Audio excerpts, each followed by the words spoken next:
এই 2024 সালের 5ই আগস্টের পূর্ব পর্যন্ত বাংলাদেশের মানুষের জীবন অনেকটা সহজ, আর্থিক দুর্দশার থেকে ধীরে ধীরে মুক্তি পাচ্ছিল। মানুষের জীবনে অন্তত সুন্দর একটা ভবিষ্যতের স্বপ্ন দেখার সুযোগ এসেছিল। কিন্তু আমাদের দুর্ভাগ্য যে সেই জায়গা থেকে যেন বাংলাদেশটাকে একেবারে তছনছ করে দেওয়া হলো, সম্পূর্ণভাবে দেশটাকে ধ্বংস করে দেওয়া হলো।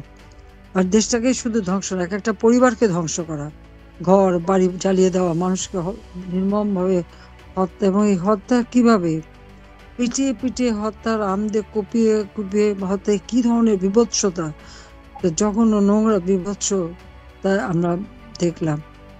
এত নিষ্ঠুরতা মানুষের ভিতরে ছিল কেন? সবাই, আমি যখন কাজ করি, উন্নয়ন করি, আমি তো সকলের জন্য করেছি, আমি তো কোনো দলমত বেছে করিনি।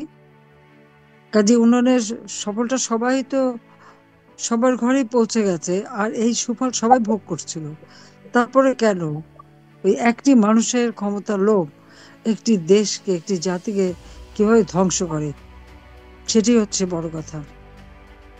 জনগণের কল্যাণে কোনো কাজ নেই, কিন্তু মানুষের ধ্বংসের কাজটা ভালোই জানে।